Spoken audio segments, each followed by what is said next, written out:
Hello student, मैं Naik sir आपका स्वागत करता हूं मैथ्स कैल में। आज मैं फिर आपके लिए लेके आया हूं शिफ्टिंग प्रॉपर्टी से जुड़ा हुआ एक और दूसरा एग्जांपल।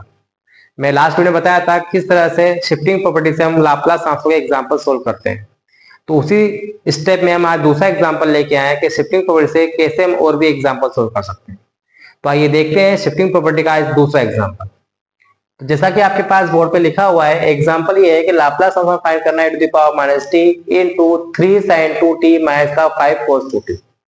जैसा कि आपको बताया है कि शिफ्टिंग प्रॉपर्टी में क्या होता है कि दो फंक्शन आपके प्रोडक्ट में आते हैं जिसमें एक फंक्शन आपका e⁻at का होना चाहिए।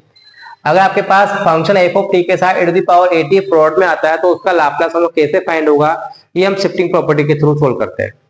जैसा कि आपके पास सामने ऊपर दिखा हुआ है कि किसी फंक्शन f का लाप्लास ट्रांसफॉर्म f है और उस f के साथ e⁻at अगर प्रोडक्ट में आता है तो उसका लाप्लास ट्रांसफॉर्म क्या होगा, f माइनस। यानी कहने का मतलब सीधा सीधा है कि हमें f का लाप्लास ट्रांसफॉर्म मालूम होना चाहिए, पहली बात। दूसरी बात यह है कि जो भी e⁻at का फंक्शन आपको दिया होगा उसके साथ जो भी फंक्शन जुड़ा हुआ है प्रोडक्ट में वो आपका f एज्यूम करना पड़ता है। तो हम इस एग्जांपल की बात करें तो e⁻t के साथ ये ब्रैकेट में आपको जो फंक्शन दिया है 3 sin 2t minus 5 cos 2t, ये हमारा f होगा। इसे हमें f एज्यूम करना पड़ेगा और जिस फंक्शन को भी आप f एज्यूम करोगे उसका लाप्लास ट्रांसफॉर्म को मालूम होना चाहिए, जिसको हम f नाम देते हैं। तो हमने क्या किया यहाँ पर इस क्वेश्चन में f इक्वल टू क्या एज्यूम किया, 3 sin 2t minus 5 cos 2t, ये हमारा f हुआ। अब हमारा नेक्स्ट स्टेप क्या है कि जो भी मैं f एज्यूम किया है उसका मैं लाप्लास ट्रांसफॉर्म मालूम होना चाहिए। तो हमने क्या किया, इसका लाप्लास ट्रांसफॉर्म लिया, बोथ साइड, इधर भी लाप्लास ट्रांसफॉर्म लगाया, यहाँ भी लाप्लास ट्रांसफॉर्म लगाया। और क्या किया हमने यहाँ पर लाप्लास ट्रांसफॉर्म लिया, ठीक है, थी लगा sin 2t का लाप्लास ट्रांसफॉर्म क्या होता है 2/p² प्लस 2 का स्क्वायर 4 और 5 को बाहर रखा, cos 2t का लाप्लास ट्रांसफॉर्म क्या होगा p/p² प्लस 4। जैसा कि आपको मालूम है कि लाप्लास ट्रांसफॉर्म sin 80 ये होता है पास a/p² प्लस a का स्क्वायर और लाप्लास ट्रांसफॉर्म cos 80 इसका होता है पास p/p² प्लस a का स्क्वायर। तो इन दोनों आइडेंटिटी की मदद से मैंने sin 2t का एंड cos 2t का लाप्लास ट्रांसफॉर्म अप्लाई किया।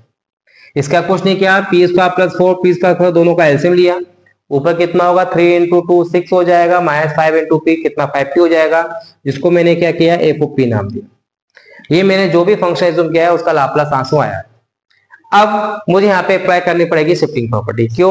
क्योंकि गिवन फंक्शन जो हमारे पास है उसके साथ प्रोडक्ट में कितना आ रहा है e⁻t आ रहा है।